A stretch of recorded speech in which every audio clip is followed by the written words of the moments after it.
But something we did cover here on this channel that at the time seemed to be, almost a bit of nonsense was Aaron Taylor Johnson meeting with the producers, the Broccolis, to be cast as the new James Bond. But this has actually now been confirmed as true. So that initial report that seemed like nonsense is actually true. I love the look of it. I love the sound of this. I love the look of this. Hey? He's going to be the next 007. He's not going to be the next 007. But what was said on the initial report was that he had a secret meeting with Barbara Broccoli. Wore a tuxedo, did a proper screen test, and he was a favorite to be James Bond. And he did this in between shooting Craven the Hunter, I believe, or something around that time. Basically, he was in London. I mean, he's British anyway, and he just sort of dived in there quickly and did it. But I think this is really good. Who here has seen Bullet Train? Because this seems to be the deciding factor of a lot of people, right? Those that have seen Bullet Train and those that haven't.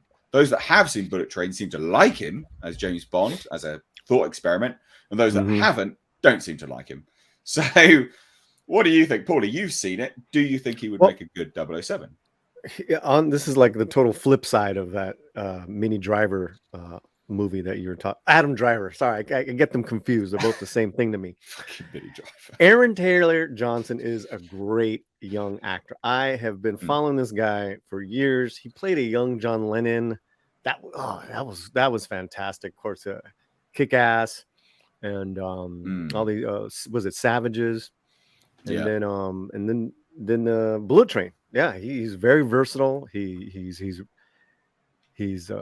very likable. I'm in. Yeah, I'm in, man. Can't wait. He was also very sort of suave and sort of slick in Bullet Train, and the action that he did in Bullet Train, I thought was really, really good. I thought that was really well done. Yeah, I don't think there's much. What else would you say is, for those that haven't seen Bullet Train, Paulie, what do you think, as someone that's followed his career, as you say, what else do you think would be a good sort of fan audition for him? Something else people may have watched him in that they could cast their thoughts back to and go, oh, yeah, maybe he'd be good based on that. I don't know. I haven't seen him in Tenet. I still haven't seen Tenet. Have not seen I was good Tenet. in that, actually. This Bullet Train, okay, so I would say just his moments in his career have kind of been leading him up to this. Action. He can do action. He can do drama. He like I said, he's very versatile. Of course, he's got a good comedic timing. We want a little less of that. We actually don't want that a lot in Bond, in our Bond. But he's a man. He can. I really saw that in Bullet Train, as far as just being that manly presence, and definitely handling action, fight choreography, and his and guns and stuff. So I don't know. Okay. Go see Bullet Train. Go see him in Kick-Ass. He's much younger, and check him out. Oh, that's the actor that was in Kick-Ass. Yeah, that's why he looks familiar. Okay, the pennies dropped for Nick. Yeah, I didn't know who this guy was. And I'm not familiar with him. And I forget that he was Quicksilver. You've seen him in a lot more shit than you think you have. That's the thing, is probably he bulked up and everybody forgot he was this other actor for a long time. You're right. You're right. Well, he looks like a 70s porn star in this picture, right? Yeah, this is not a very good picture of him here. But this is him in Bullet Train. He was this is him in Bullet Train, but like he's not even playing like his typical character in Bullet Train that he normally plays. Like he was, like you said, Quicksilver. He was in all these other kind of movies and shit like that too. But I think he'll be fine. So this is the interesting thing, right? So a point that you said just there, Tom, was that he sort of blends into roles. So this is an interesting point. So Matthew Bologna of Puck has confirmed this, and he is reliable. So he says the Aaron Taylor Johnson rumors are true. He sat with producer Barbara Broccoli, and the meeting went well per sources. But while Taylor Johnson fits the bill, great actor, British, fits the younger direction the Broccoli's want to go, accomplished, but not particularly famous, he's about to be a much bigger star if Sony's Spider-Man spin-off Kraven the Hunter or Universal's Ryan Gosling two-hander The Fall Guy works. Kraven the Hunter is not going to be a hit. No, at least not in the level that's going to make him a huge star or anything. Who are you joking? You are absolutely high thinking that Kraven the Hunter is going to be a massive. It's going to be like along the lines of Morbius, I'm guessing. Yeah, it'll be lucky to be somewhere between Morbius and Venom. Yeah, basically. It's awful. It's going to be bad. And honestly, I don't see him as a bad choice for Bond. I mean, how long have they been saying Tom Hardy for Bond? This guy is a better version of Tom Hardy. Let's be real. Oh no! Well, I'm not that big of a Tom Hardy fan in the end of the day.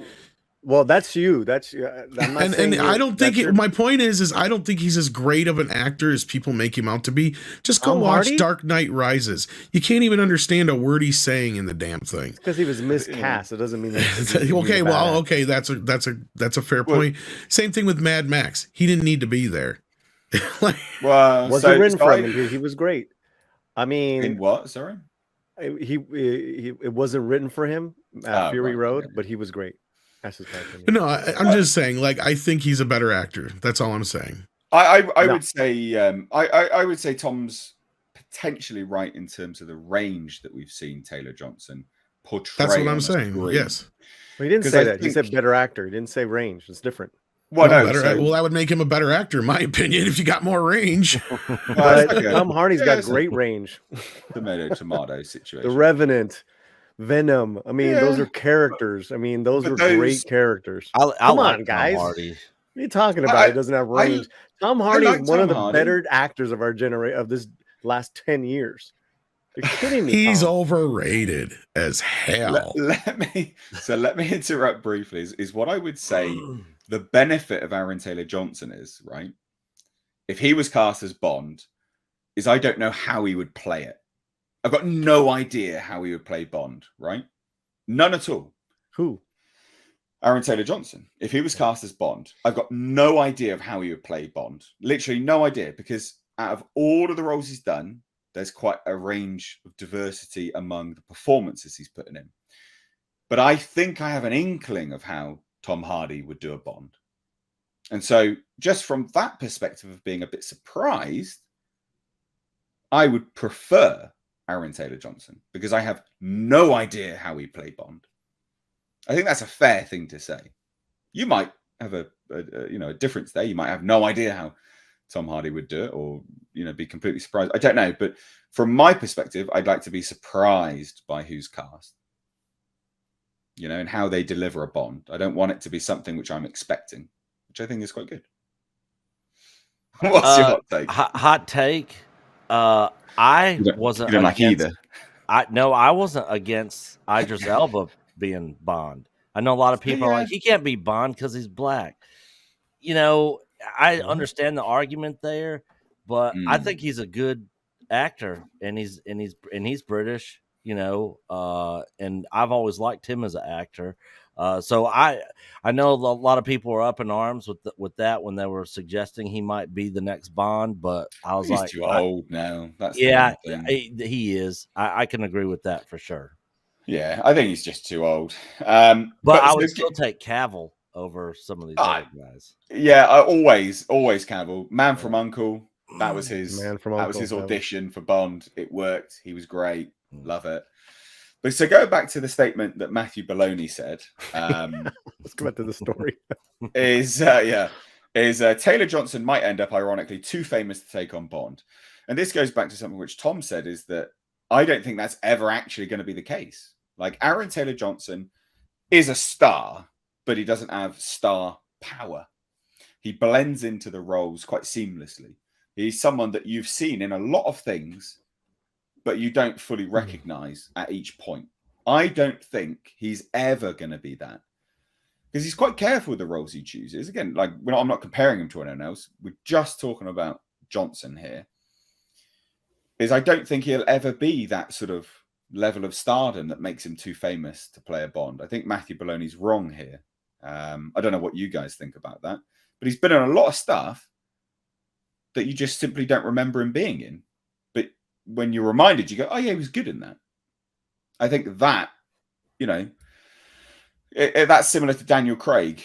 You know, like he's in so much stuff, and you go, oh yeah, I remember him in that. He was good. Yeah, he was good. Doesn't have that star power, which is what you need as a Bond. And Matthew Bologna's argument is that he'll end up too famous. I don't think he will. Yeah, I don't think so either.